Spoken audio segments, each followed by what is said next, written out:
بنورنا الدنيا وننشر في الفضاء أملا ونعلي عزم همتنا فمن طلب العلا وصل. الحمد لله رب العالمين والعاقبة للمتقين والصلاة والسلام على سيد الأنبياء والمرسلين سيدنا وحبيبنا وحبيب رب العالمين محمد وعلى آله وأصحابه ومن هدى بهديه إلى يوم الدين. باب الرحلة في المسألة النازلة.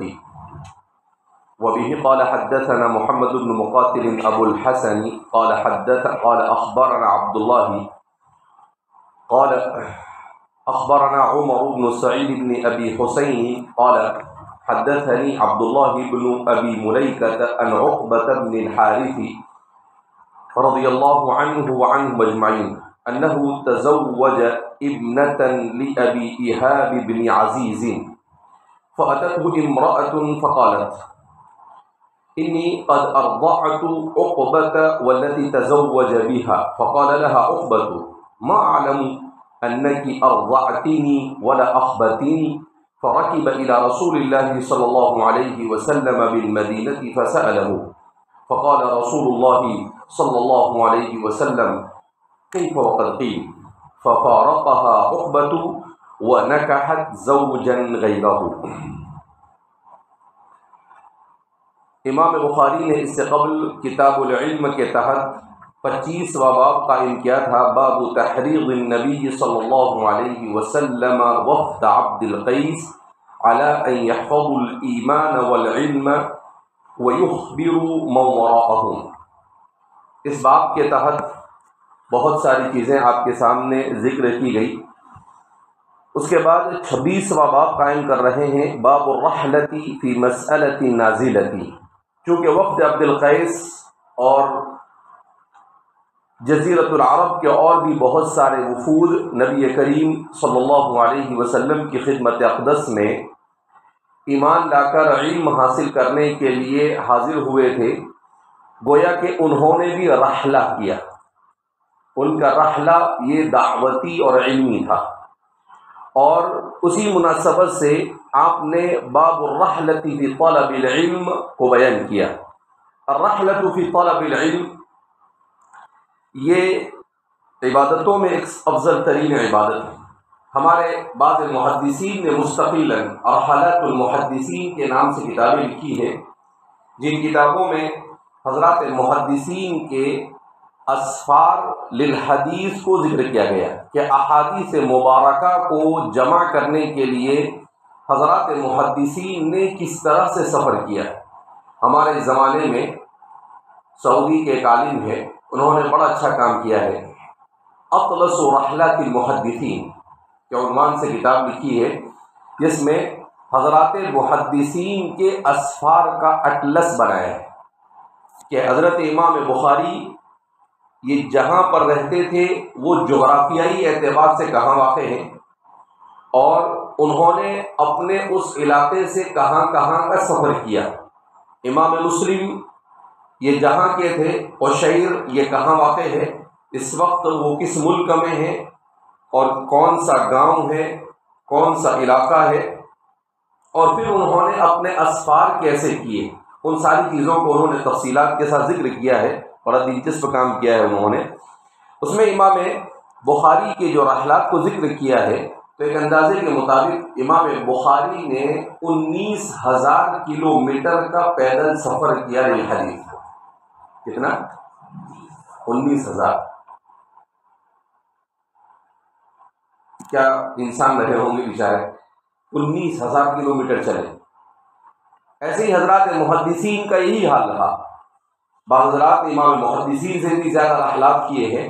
بہرحال اسی کتاب کی مدد سے لوگوں نے کلومیٹر کو جمع کیا اور اس کو بیان کرنے کی کوشش کی ہے. تو الرحلۃ فی طلب العلم یہ علوم الحدیث کا مستقل ایک باب مانا جاتا ہے. بعض حضرات نے اسے مستقل ایک فن قرار دیا ہے. اس میں ایک نہیں، دو نہیں، 10 کتابیں اس موضوع پر لکھی جا چکی ہے. ہمارے اردو زبان میں بھی حفاظ محدثین کے عنوان سے حضرت مولانا سرفراز کا صفدر مناظر اسلام نور اللہ مرقدہ نے کتاب لکھی ہے جس میں تفصیل کے ساتھ حضرات محدثین نے کس نے کتنی حدیثیں یاد کی اور کتنے اسفار کی اسے ذکر کیا ہے۔ تو الرحلۃ، رحلہ اس کے معنی آتے ہیں سفر، ویسے سفر کے معنی اور رحلہ یہ دونوں ایک دوسرے کے لیے مترادف کے طور پر استعمال ہوتا ہے۔ الرحلۃ یہ بنا ہے الارتحال سے، اس کے معنی آتے ہیں آدمی کا سواری پر بیٹھ کر سفر کے لیے نکلنا۔ تو سفر عام ہے اور یہ خاص ہے، مگر دونوں ایک دوسرے کی جگہ پر بولے جاتے ہیں۔ جیسے عام طور پر اہل عرب کے یہاں پر جب آدمی سفر میں ہوتا ہے تو وہ دعا دیتے ہیں، اللہ یحفظک فی حلک و ترحالک، اللہ آپ کی حفاظت فرمائے حل اور ترحال دونوں میں، یعنی حالت حضر میں بھی اور حالت سفر میں بھی۔ بہرحال تو الرحلہ یہاں پر سفر کے معنی میں ہے۔ باب الرحلہ، بعض حضرات نے یہ بھی بیان کیا ہے کہ سفر یہ آسان سفر کے لیے ہوتا ہے اور رحلہ یہ مشقت آمیز سفر کے لیے استعمال ہوتا ہے۔ اور ہمارے محدثین کے اسفار چونکہ مشقت بھرے ہوا کرتے تھے، بھوک پیاس، پیدل چلنا اور بہت ساری صعوبتیں وہ برداشت کیا کرتے تھے، اس وجہ سے السفر کے بجائے الرحلہ کا لفظ اصطلاحاً اس کے لیے استعمال کیا گیا۔ فی المسألۃ النازلہ، مسئلہ یہ سوال سے بنا ہے، مفعولۃ کے وزن پر مصدر میمی ہے۔ اس کے معنی آتے ہیں مسئلہ، سوال، یعنی وہ صورتحال جو انسان کو درپیش ہو، کوئی بھی صورتحال انسان کو درپیش ہو تو اسے کیا کہا جاتا ہے؟ المسألۃ کہا جاتا ہے۔ اردو زبان میں بھی اس کے لیے مسئلے کا لفظ استعمال کیا جاتا ہے۔ النازلہ، نزلہ کے معنی اترنے کے آتے ہیں، النازلہ یہ اسی سے اسم فاعل مؤنث ہے، المسألۃ کی صفت ہونے کی وجہ سے اسے مؤنث لایا گیا۔ اس کے لغوی معنی تو اگر ہم کرنے جائیں تو اترنے والا مسئلہ، مگر اس کا یہ ترجمہ نہیں ہوتا ہے، پیش آنے والا مسئلہ، درپیش مسئلہ۔ اسی لیے ہمارے فقہا نے ان مسائل کے باب میں جن مسائل کو کسی زمانے میں لوگوں کو پیش نہ آئے ہوں اور دوسرے زمانے میں پیش آئے ہوں، ایسے مسائل کے لیے نازلتن اگر واحد ہے تو، اور اس کی جمع نوازل الفقہیہ کہا جاتا ہے، النوازل الفقہیہ۔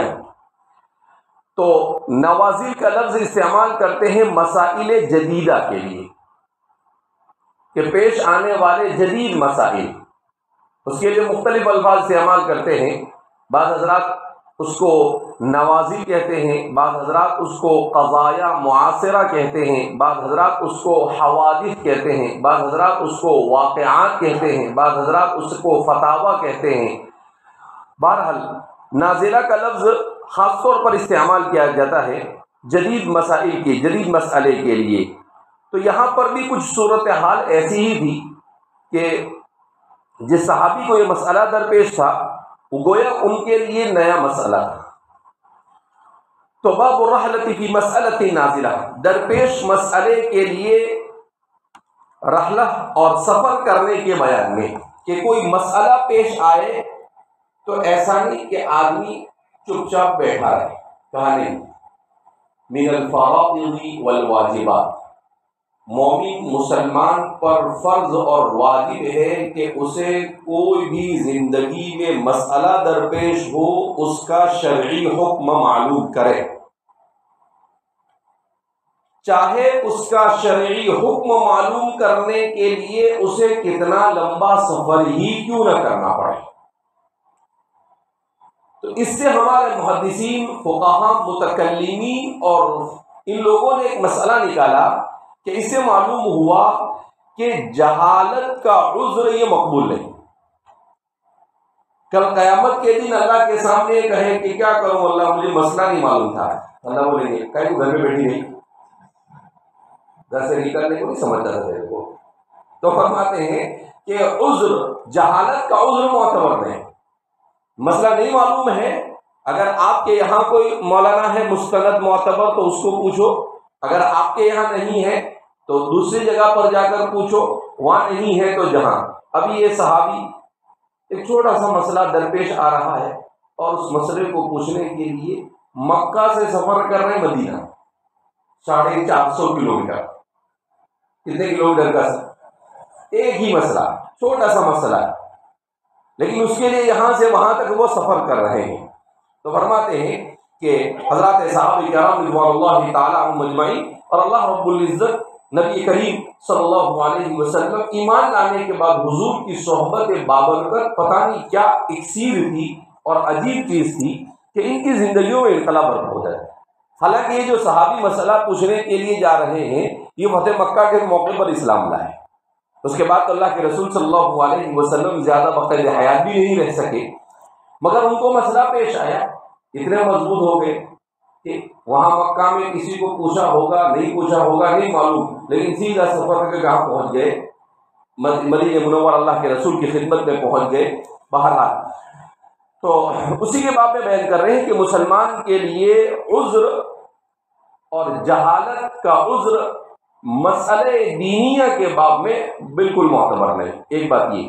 دوسرا، ایسا نہیں کہ مسئلہ درپیش ہو تو اپنے سے کچھ بھی بنا لیں. ہمارے زمانے میں ایسے ہی ہے، مفتی گوگل کو جا کے پوچھ، مفتی گوگل کون سا مفتی آ گیا تو وہ مسئلہ نہیں چلے گا. کیوں؟ انسان کو جو مسئلہ درپیش ہوتا ہے ہر ایک کی اپنی ایک نوعیت ہوتی ہے. تو یہ اے آئی سے پوچھنا اور گوگل سے پوچھنا اس کا کوئی اعتبار نہیں. کیوں؟ پھر آدمی 10 جگہ جواب دیکھتا ہے، اپنی مرضی کا جو ہوتا ہے وہ اٹھا لیتا ہے. تو وہ تو آپ نے شریعت پر نہیں عمل کیا، وہ آپ نے کس پہ عمل کیا؟ اپنی مرضی پہ عمل کیا. تو یہ علامہ گوگل نے، یہ ظلامہ گوگل ہے. یہ کیا ہے؟ علامہ. وہ کیا علامہ ہوگا؟ سم بکم عمی، اس کو کون علامہ کہے گا؟ لہذا اے آئی یہ اس سے بڑا بدماش ہے، رئیس المنافقین ہے. کچھ بھی ٹھوکم ٹھاک بتاتا ہے اور پھر اس کے بعد سوری کرو تو بولتا ہے کہ سوری معاف کرنا. اس کو بولتے تو غلطی کرتا بولے سوری معاف کرنا. تو ان چیزوں سے مسئلے نہیں. ایک بات. دوسری بات کہ مسئلہ دریافت کیا جائے گا معتبر علماء سے، کسی کو بھی اٹھا کر نہیں پوچھ رہے. ہمارے یہاں تو جماعت میں 2-4 چیلے لگا دیے تو مفتی صاحب بن جاتے. بولا ایسے مفتی بنتے گیا، اتنا آسان مفتی بننا تھا تو 15 سال تک مدرسے میں آ گئی. کیوں بھائی؟ اپنی سوئی گھستا رہتا آدمی. تو ایسے نہیں چلتا ہے. تو معتبر سے پوچھنا بھی ضروری ہے، مستند اور معتبر ہونا چاہیے. پروفیسر ہے، انجینئر ہے اور اپنے سے کتاب پڑھ لیا اور بن گیا مفتی، تو کسی کے باپ کی شریعت ہے نہیں. ایک کام کرنا، جب پیٹ میں درد ہو اپنڈس کا تو جا کے کسی لوہار کے پاس آپریشن کرا لے گا. بولے کہ یہ ذرا اچھا کرے گا. بولے کیوں؟ فاسٹ کر دے گا. تو جب کیوں آدمی کہاں کس کے پاس جائے گا؟ آدمی ڈاکٹر کے پاس جائے گا نا، لوہار کے پاس نہیں. ہارٹ کے ڈاکٹر کے پاس چلا جائے تو اس سے بھی نہیں ہوگا. کس کے پاس چلا جائے؟ ہارٹ کے ڈاکٹر کے پاس. کیوں؟ اس لیے کہ اس کا کام کیا ہے؟ ہارٹ کا جائزہ لینا، اس کا آپریشن کرنا. وہ اس کا آپریشن نہیں کر سکتا ہے، یہاں کچھ کا کچھ کر ڈالے گا. وہ ایسا نہیں کہ اوپر سے ہارٹ نکال کے یہاں ڈال دے گا. تو لہٰذا اس بنا پر جب ایک ہی فیلڈ میں آدمی ڈاکٹر ہو کر بھی اس کام کو نہیں کر سکتا ہے تو ظاہر سی بات ہے جب دین کی بات آتی ہے تو کیا بولتے ہیں کہ وہ اسلام کے اندر میں پاپائیت نہیں. پاپائیت نہیں کا مطلب کیا ہے؟ پاپائیت الگ چیز ہے اور عالم ہونا الگ چیز ہے. انہوں نے حلال کو اپنی طرف سے حرام اور حرام کو حلال قرار دیا. ہمارے یہاں پر مفتی اور عالم یہ مظہر حکم ہوتا ہے، یہ مثبت حکم نہیں ہوتا ہے.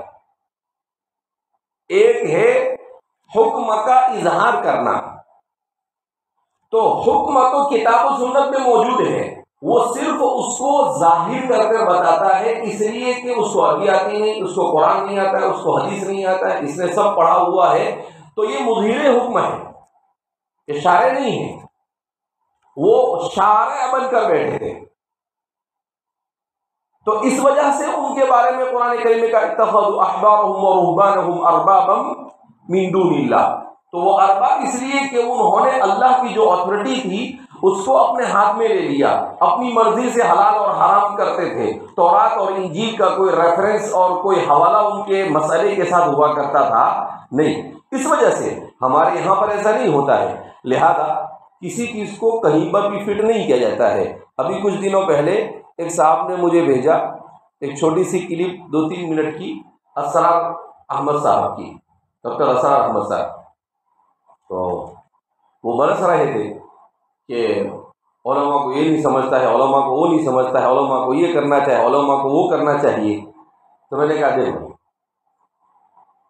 تقریر کی حد تک، موعظت کی حد تک تو یہ بھائی صحیح ہے، باقی یہ یہاں پر جو بات بیان کر رہے ہیں سراسر غلط اور بے بنیاد ہے۔ یہ بھی ایک قسم کی جدت پسندی ہے جس کو نیم نیچریت کہا جاتا ہے۔ کہیں نہ کہیں سے یہ لوگ جدت پسندی سے متاثر ہوتے ہیں، کیوں؟ اس لیے کہ باقاعدہ انہوں نے علماء کے سامنے بیٹھ کر درس نظامی یا علوم اسلامیہ کو پڑھا نہیں ہوتا ہے، تو لازمی طور پر لوچا ان کی طرف سے ضروری ہوتا ہے۔ انہم یلوچون، یہ لوچا مارتے ہی، کتنا بھی بچنا بھی چاہے تو نہیں بچ سکتا ہے۔ کیوں کہ علوم شرعیہ اور علوم اسلامیہ اور احکام یہ کوئی نانی کا لڈو نہیں ہے، یہ بڑا پیچیدہ مسئلہ ہوتا ہے، اتنی آسانی کے ساتھ آدمی کو اس کے اوپر دسترس حاصل ہوتی نہیں ہے، اس کے لیے پاپڑ بیلنے پڑتے ہیں، تو اس لیے وہ لوچا مارنا ضروری ہے۔ ڈاکٹر ذاکر نائک بھی لوچے مارتے ہیں، ڈاکٹر اسرار صاحب بھی لوچے مارتے ہیں، اور جتنے بھی اس قسم کے لوگ ہیں، مودودی صاحب نے تو لوچے مارے، انجینئر مرچا تو لوچے کی انڈسٹری ہے، اور پتہ نہیں یہ سب کوئی فیکٹری ہے لوچے کی، تو کوئی انڈسٹری ہے، تو کوئی مینوفیکچر کرتا ہے، کچھ بھی، لیکن یہ بچتے ہیں۔ جب تک کہ دین کو مکمل طور پر مستند اور معتبر مشائخ کے سامنے بیٹھ کر نہیں سیکھا جائے، وہاں تک کہ نہیں انسان بچ سکتا ہے۔ جو اتنی محنت کرتے ہیں انہیں بھی بعض مرتبہ پریشانی آتی ہے اور ان کو بھی اپنے مسئلے میں رجوع کرنا پڑتا ہے، تو ظاہر سی بات ہے جنہوں نے کچھ نہیں کیا اور ایسے ہی مولوی کی جگہ پر کہا کہ نہیں پاپائیت اسلام کے اندر میں نہیں، یہ بول کر بیٹھ گئے، تو وہ کہاں سے بچ سکتے ہیں؟ حضرت تھانوی رحمۃ اللہ علیہ جیسے اپنے زمانے کا مجدد ہے، اور اپنے مجلہ النور کے اندر میں ہر مہینے 1 صفحہ 1.5 صفحہ رجوع لکھتے تھے کہ بھئی فلاں مسئلے میں ہم نے یہ حکم بیان کیا تھا، مگر وہ ہم سے، اب ہم اس مسئلے سے رجوع کرتے ہیں کہ حقیقت میں یہ مسئلہ ایسا نہیں ایسا ہے، تو اب دوسرا کون باقی رہ جاتا ہے؟ لہذا اس بنا پر مسئلے مسائل کے سلسلے میں ٹانگ اڑانے سے آدمی کو بچنا چاہیے، کیونکہ مسئلہ بتانے کا مطلب، مسئلے شرعی بتانے کا مطلب آپ یہ کہہ رہے ہیں کہ اللہ آپ کو یہ کہہ رہے ہیں، تو اللہ کا حکم آپ بتا رہے ہیں، اس لیے میں نے کہا کہ آپ مظہر ہیں، ورنہ الحلال بین والحرام بین، حلال اور حرام کے اصول اور جزئیات سب کو کیا کر دیا گیا ہے، بیان کیا جا چکا ہے کتاب و سنت کے اندر میں، تو آپ صرف اس کو سمجھ کر ظاہر کر رہے ہیں، تو اس کی نسبت اللہ کی طرف ہے، تو اللہ کی طرف جس چیز کی نسبت ہو اس چیز کے اندر میں احتیاط بہت ضروری ہے۔ اسی لیے امام مالک سے پوچھ رہا ہے آدمی یہ مسئلہ، امام مالک فرماتے لا ادری، دوسرے نے مجھے لا ادری، تیسرے نے مجھے لا ادری، تو ایک کھڑا ہوا، بولے مدینہ کے اتنے بڑے امام ہو اور کب سے تسبیح لگا کے رکھی لا ادری کو سمجھ میں آتا ہے؟ بولے لا ادری نصف العلم، بول کیا ہے تیرا؟ اچھا بیٹی کا نہیں معلوم ہے تو نہیں معلوم ہے، کوئی ضروری تھوڑی ہے کہ ہر مسئلے کا حکم میں فوراً بتائی دوں، اس لیے کہا نہیں معلوم ہے تو آدمی اچھے سے معلوم کر کر بتائے، لیکن اپنے جیب سے کچھ بھی ٹھوکم ٹھاک نہ کرے، اپنی ٹھوس بٹھانے کے لیے، اپنا روب بنانے کے لیے آدمی کچھ بھی بیان نہ کرے، نہیں معلوم ہے تو کہہ دے کہ بھائی اس سلسلے میں اپنے بڑے علماء سے، اپنے اکابرین سے رجوع کر پھر آپ کو کیا کروں گا، بتاؤں گا، کتابوں میں دے کر بتاؤں گا. نہیں معلوم ہے تو مسئلے کو نہیں بیان کرنا چاہیے، احتیاط ضروری ہے. بہرحال وبه قال حدثنا محمد بن مقاتل ابو الحسن قال اخبرنا عبد الله. امام بخاری اپنے شیخ محمد ابن مقاتل ابو الحسن سے روایت کرتے ہیں. محمد ابن مقاتل ابو الحسن الکسائی البروزی، امام کسائی جو مشہور ہے نا قراءت کے امام، وہی ہے. 226 میں ان کا انتقال ہوا. یہ ہمارے متقدمین علماء جو ہوا کرتے تھے یہ ہر فن مولا ہوتے تھے. قراءت میں بھی امام ہے، اب حدیث میں بھی کیا بن کے آ رہے ہیں، راوی بن کر آ رہے ہیں. وہ ان کے زمانے میں متخصص کچھ ہوتا تھا نہیں. ان کے یہاں پر کیوں؟ اس لیے کہ ہر علم کو قاری اچھا ہونے کے لیے اچھا محدث ہونا بھی ضروری تھا. اس لیے کہ قراءت کس سے ثابت ہوگی؟ حدیث سے ثابت ہوگی. اپنی جیب میں سے تو بھی قراءت پڑھے، بولے کیا فلا صدق ولا صلی، کیا وہ بولے میری مرضی ہے تو پڑھ دیا، ایسے تھوڑی چلتا ہے. اس کے لیے ان کو ثابت کرنا پڑے گا کون سی قراءت ہے، کب پڑھی، کس نے پڑھی، کس قبیلے والوں نے پڑھی، تو ثابت کرنا پڑے گا. اس کے لیے اس کو حدیث کا علم ہونا کیا ہے ضروری، تفسیر کا علم ہونا کیا ہے ضروری، تجوید کا علم ہونا کیا ہے ضروری ہے. تب جا کر وہ مسئلہ فقہ کا علم ہونا ضروری ہے. اس کے بغیر تو اس لیے یہ محدث بھی ہوتے تھے اور قاری بھی ہے، فقیہ بھی ہے. یہ ہر فن کے اندر میں مہارت ہوتی تھی ان کو. اللہ جزائے خیر عطا فرمائے. قال اخبرنا عبداللہ سے مراد حضرت عبداللہ بن المبارک المروزی الحنظلی، بنو حنظل کے آپ کا تعلق بنو حنظلہ سے تھا، اس مناسبت سے آپ کو حنظلی کہا جاتا ہے. عبداللہ بن المبارک الحنظلی من تلامیذ ابی حنیفہ، امام صاحب کے اجل تلامذہ میں سے ہے. 181 میں انتقال ہوا، 63 سال کی عمر میں.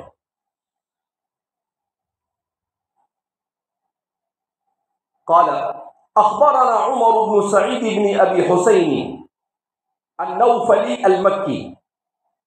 عمر بن سعید بن ابی حسین النوفلی، یہ عمر ابن سعید کے بعد ابن ابی حسین کو ذکر کر رہے ہیں، اور پھر اس کے بعد النوفلی اور المکی بیان کیا جاتا ہے اس وجہ سے کہ اس طرح کے ملتے جلتے بہت سارے نام ہوتے ہیں.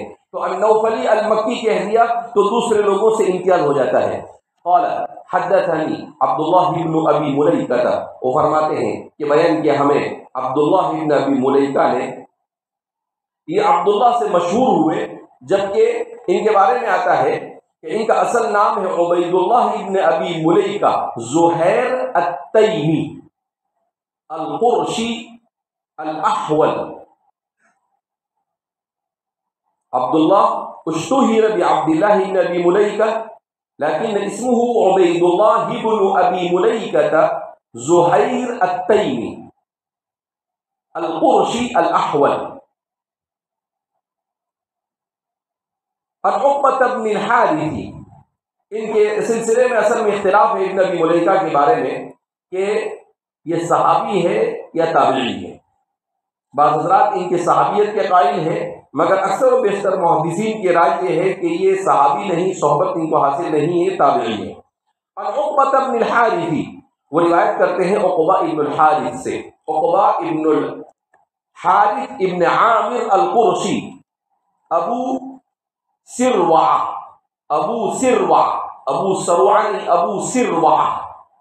المکی. یہ عقبہ ابن الحارث مکہ مکرمہ کے سرداروں میں سے اور سرداروں کی اولاد میں سے ہیں. فتح مکہ کے موقع پر اسلام میں داخل ہوئے، یہ بھی اور ان کے بھائی بھی، دونوں ہی. اب کیا مسئلہ پیش آیا ان کے ساتھ؟ انہ تزوج ابنۃ لابی ایہاب بن عزیز، انہوں نے نکاح پڑھا، شادی کی ابو ایہاب ابن عزیز کی بیٹی سے، جن کا نام غنیہ بیان کیا جاتا ہے. تو حضرت غنیہ سے ان کا نکاح ہوا. ان کے والد غلیہ کے والد کا نام تھا ابو یحاب ابن عزیز. بعض حضرات اس کو عزیز کہتے ہیں لیکن غلط ہے. ہمارے محدثین فرماتے ہیں کہ یہ عزیز ہی ہے، تصغیر نہیں ہے، بالفتح ہے. فَأَتَتْهُ امْرَأَةٌ، تو ایک عورت ان کے پاس آئی، بڑھیا. دارمی کی روایت میں ہے فَأَتَتْهُ امْرَأَةٌ عَجُوزَةٌ، ایک بڑھی عورت ان کے پاس آئی. حافظ ابن حجر اسقلانی، امام بدر الدین العینی، قسطلانی، یہ تمام حضرات فرماتے ہیں کہ بحثنا عن اسمها كثيرا فما وجدنا، ہم نے ان کا نام بہت کوشش کی کہ کہیں سے ان کا نام مل جائے، مگر کہیں پر ان کا نام مل سکا نہیں کہ یہ بڑھیا کون تھی. فَأَتَتْهُ امْرَأَةٌ، تو عورت آئی ان کے پاس.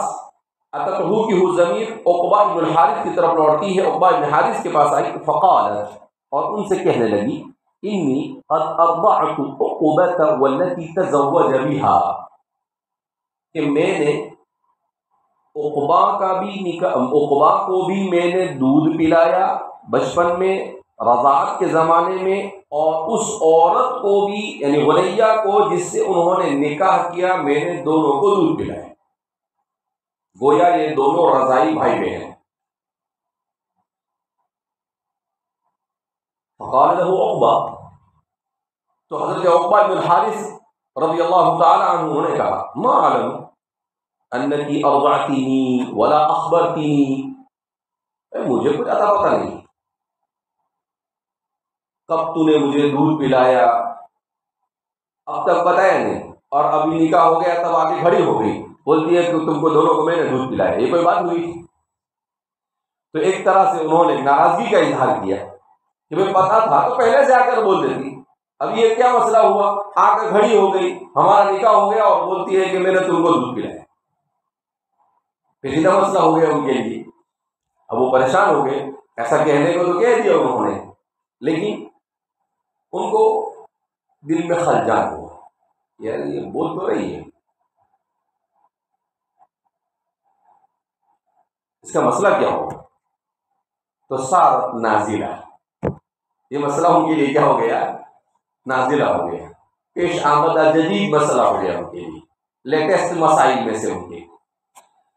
فرکب الی رسول اللہ صلی اللہ علیہ وسلم بالمدینہ فسألہ، تو فرماتے ہیں کتاب النکاح میں امام بخاری نے اس کو مزید تفصیل کے ساتھ ذکر کیا ہے، یہاں پر اختصار میں روایت کو ذکر کیا ہے.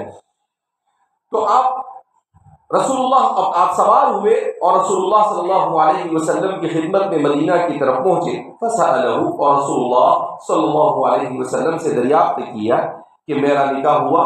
غلیہ سے ایک عورت بڑھیا آئی اور آ کر کہنے لگی میں نے تم کو دونوں کو دودھ پلایا.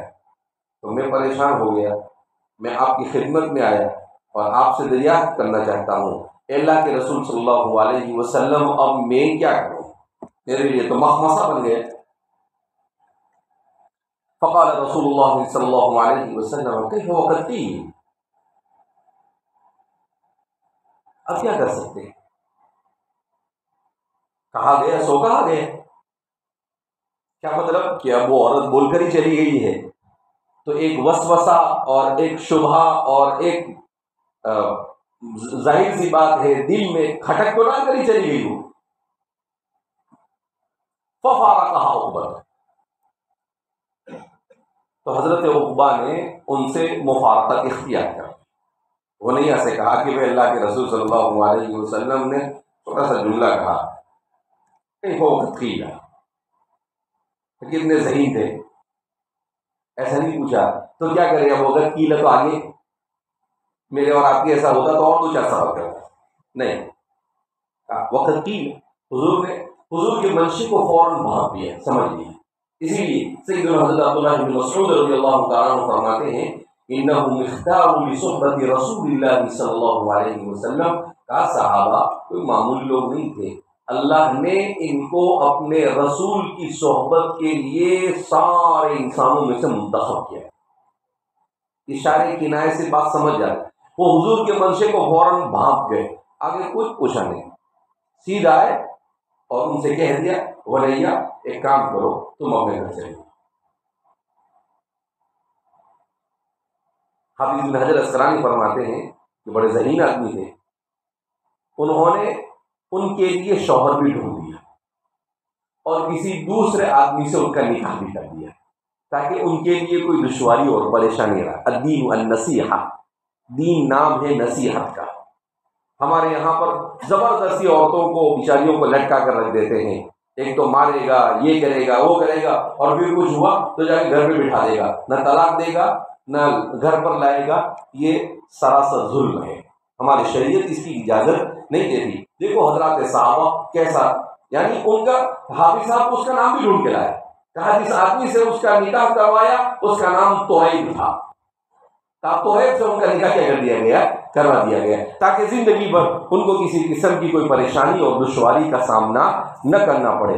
یہ وہ معاشرہ تھا جو میرے اور آپ کے آقا محمد رسول اللہ صلی اللہ علیہ وسلم نے تشکیل دیا تھا۔ اسی لیے حضور نے کہا خیر امتی قرنی، خیر القرون قرنی، میرے زمانے سے بہتر کوئی زمانہ نہ پہلے گزرا نہ بعد میں گزرے گا۔ ایسے انسان تھے، اشارے کنایوں میں سمجھ جاتے تھے، لوگوں کی خیر خواہی کوٹ کوٹ کر ان کے سینوں کے اندر میں کیا ہوئی تھی، بھری ہوئی تھی۔ تو فرماتے ہیں ففارقها عقبۃ، حضرت عقبہ نے ان سے مفارقت اختیار کر لی، ونکحت زوجا غیرہ، اور انہوں نے ان کے علاوہ کسی دوسرے سے نکاح کر لیا۔ تو فرماتے ہیں کہ طہیب سے ان کا نکاح، بعض حضرات نے زریب بن حارث بیان کیا اور بعض حضرات نے طہیب بن الحارث، ضا سے اور طا سے، زیادہ راجح حافظ صاحب فرماتے ہیں زریب، ضا طا ضا عین والا ضا، زریب ابن الحارث سے ان کا نکاح کر دیا۔ ہو سکتا ہے ان کے بھائی ہو، جیسا نام سے پتہ چل رہا ہے، اس لیے کہ ابن الحارث، وہ بھی ابن الحارث ہے، یہ بھی ابن الحارث ہے، تو ظاہر سی بات ہے ان کو دودھ پلایا تو ان سے تو نکاح جائز نہیں تھا، لیکن ان کے بھائی سے تو نکاح کیا کر سکتے تھے، وہ کر سکتی تھی۔ بہرحال اب یہاں پر یہ مسئلہ کہ امام بخاری کا ترجمہ الباب کیا ہے،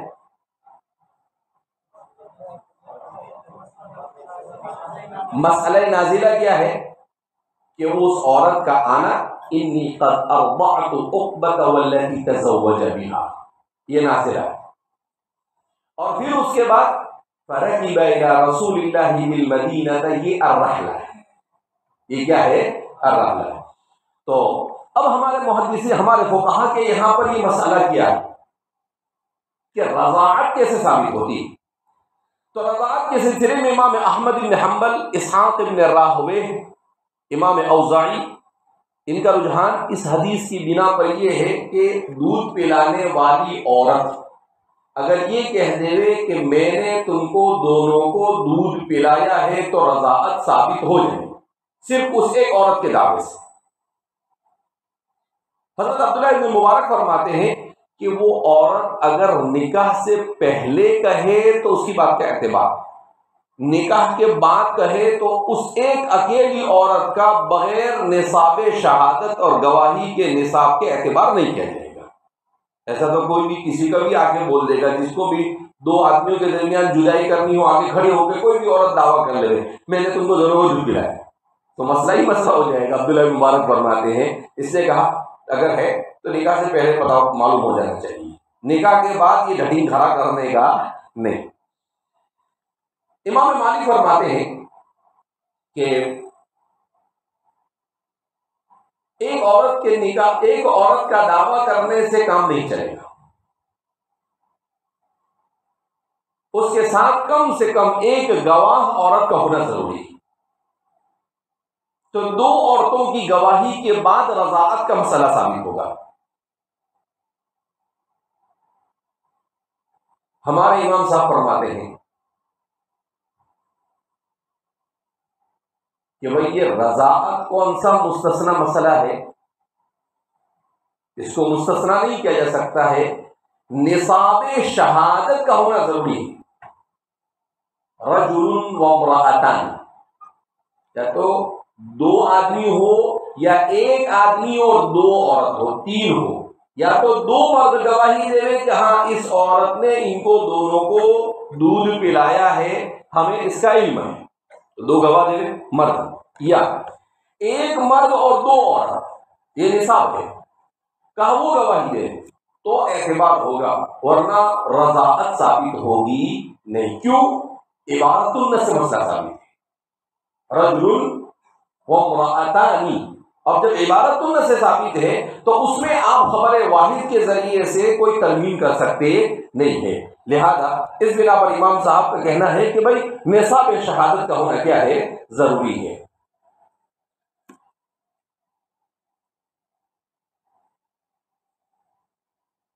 اب ایک مسئلہ امام رملی نے بڑا اچھا مسئلہ اٹھایا۔ امام رملی فرماتے ہیں کہ اللہ کے رسول صلی اللہ علیہ وسلم کا یہ حکم بیان کرنا مفتی کی حیثیت سے تھا یا قاضی کی حیثیت سے تھا؟ علامہ شبیر احمد عثمانی نے علامہ رملی کے حوالے سے اس بات کو ذکر کیا ہے،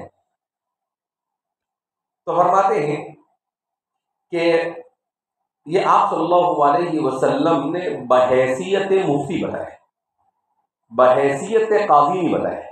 کیوں؟ اگر بحیثیت قاضی بتایا ہوتا تو آپ گواہ کو بلاتے کہ بھائی اس عورت کو بلاؤ،